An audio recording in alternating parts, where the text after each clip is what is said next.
625 gram کے برابر ہوتا ہے۔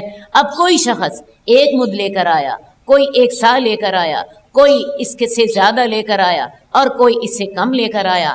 رسول اللہ صلی اللہ علیہ وآلہ وسلم جو تھے انہوں نے دیکھا کہ سارے ایک ڈھیر اکٹھا ہو گیا ہے، پورے لشکر سے 24 سا جمع ہو گئے۔ اب ساروں نے جب کیا تو 24 سا جو تھے نا وہ اکٹھے ہو گئے۔ اللہ کے رسول صلی اللہ علیہ وآلہ وسلم اس ڈھیر کے پاس بیٹھ گئے، برکت کی دعا کی اور پھر فرمایا تمام لوگ اس سے لے لو اور لوٹو مت۔ لوٹو مت سے کیا مراد ہے؟ جسے پنجابی میں کہتے ہیں نا سارا نہ لے جانا ہے، ان نہ مار دینا ہے، لوٹ لے لو اور لوٹو مت، یعنی 24 سا ہو گئے، آپ نے سارے کو اکٹھا کر دیا، اکٹھا کر کے اوپر برکت کی دعا کی اور برکت کی دعا کرنے کے بعد تمام لشکر والوں سے کہا کہ اس سے تم اپنے اپنے لیے کھانا لے لو لیکن زیادہ نہ لینا، اپنے اپنے حساب سے کھانا لے لو۔ لوگوں نے اپنے اپنے تھیلے اور بوریاں اور برتن بھر لیے، حتیٰ کہ بعض افراد نے اپنی آستینیں باندھ کر ان کو بھی بھر لیا، یعنی یہ آستین کو یہاں سے آگے سے بند کیا اور اس کے بیچ میں بھی کھانا بھر لیا۔ وہ سب فارغ ہو گئے اور اناج ویسے کا ویسا پڑا رہا۔ یہ ہوتے تھے اللہ کے رسول صلی اللہ علیہ وسلم کے معجزے۔ جب کبھی کھانا پڑتا، کم پڑ جاتا، جب اللہ چاہتے اللہ کے رسول صلی اللہ علیہ وسلم برکت کی دعا کرتے، کھانے میں برکت پڑ جاتی۔ اور ایسا بہت دفعہ ہوا، احادیث میں بہت مواقع پہ ہمیں رسول اللہ صلی اللہ علیہ وسلم کے معجزوں کا پتہ چلتا ہے۔ ہم نے کل بھی ایک معجزہ پڑھا تھا کہ رسول اللہ صلی اللہ علیہ وسلم نے حضرت ابو ہریرہ کو کچھ کھجوریں دی تھی۔ حضرت ابو ہریرہ نے ایک ٹوکری میں ڈال دی اور ڈال کے درخت اپنے چھت سے لٹکا دی اور اس میں سے لے کے کھاتے رہے کافی دیر تک، یہاں تک کہ وہ ٹوکرا ان کے ہاتھ سے نکل گیا۔ اسی طرح ایک دفعہ رسول اللہ صلی اللہ علیہ وآلہ وسلم کہیں سفر پہ جا رہے تھے، پانی نہیں تھا، اللہ کے رسول صلی اللہ علیہ وسلم کی انگلیوں سے پانی پھوٹنے لگ پڑا، آپ کی انگلیوں سے پانی پھوٹنے لگ پڑا۔ کئی دفعہ ایسا ہوتا تھا کہ اللہ کے رسول صلی اللہ علیہ وآلہ وسلم کسی جگہ چشمے میں جہاں پہ صرف دھاگے برابر پانی آ رہا ہوتا تھا، اس میں اپنے وضو کرتے، وضو کر کے اپنے وضو کا پانی، اس پانی نے آپ کے چہرے مبارک کو چھوا ہوتا تھا، اس پانی کو اس دھاگے برابر پانی والی جگہ پر آپ ڈال دیتے اور وہاں سے پانی پھوٹنے لگتا اور 30,000 کا لشکر وہاں سے پانی پیتا ہے اور سیراب ہوتا ہے۔ یہ واقعہ جب آپ غزوہ تبوک کے لیے جا رہے تھے تب پیش آیا تھا۔ تو بہت دفعہ غزوہ خندق میں جب کھانے کی بہت کمی تھی، بھوک لوگوں کو لگی ہوئی تھی اور سردی بھی بہت تھی، تو 10 آدمیوں کا کھانا 1000 آدمیوں کو پورا آ گیا۔ اور اس کے بعد بھی حدیث میں آتا ہے کہ سالن کی ہنڈیاں ابل رہی تھی اور آٹے سے روٹیاں پک رہی تھیں۔ یہ تمام متفق علیہ حدیثوں کا میں حوالہ آپ کو دے رہی ہوں۔ تو صحابہ اس طرح کے معجزے جو تھے دیکھتے رہتے تھے، اللہ جب چاہتے تھے انہیں دکھا دیتے تھے۔ تو وہ سب لوگ فارغ ہو گئے اور اناج ویسے کا ویسا پڑا رہا۔ پھر رسول اللہ صلی اللہ علیہ وسلم نے فرمایا میں گواہی دیتا ہوں کہ اللہ کے سوا کوئی معبود نہیں ہے اور میں اللہ کا رسول ہوں۔ اللہ کے رسول صلی اللہ علیہ وآلہ وسلم نے برکت کی دعا کی تھی۔ آپ کو یہ علم نہیں تھا کہ یہ سارے لوگ لے لیں گے اور اس کے باوجود بھی بچ جائے گا۔ جب سارے لوگوں نے اپنے برتن بھی بھر لیے، اپنے تھیلے بھی بھر لیے، اپنی آستینیں بھی بھر لیں اور وہ اناج ویسے کا ویسا پڑا رہا، تو رسول اللہ صلی اللہ علیہ وآلہ وسلم نے اس وقت جو ہے کلمہ شہادت پڑھا اور یہ کہا اشہد ان لا الہ الا اللہ و اشہد ان محمد الرسول اللہ، میں گواہی دیتا ہوں کہ اللہ کے سوا کوئی معبود نہیں اور میں گواہی دیتا ہوں کہ میں اللہ کا رسول ہوں۔ رسول اللہ صلی اللہ علیہ وسلم بھی اللہ کا معجزہ دیکھ رہے تھے اور ساتھ ہی آپ نے یہ فرمایا کہ جو شخص سچے دل کے ساتھ یہ 2 گواہیاں لے کر آئے گا، کون سی 2 گواہیاں؟ اشہد ان لا الہ الا اللہ و اشہد ان محمد رسول اللہ، اللہ تعالیٰ اسے دوزخ کی گرمی سے بچا لیں گے۔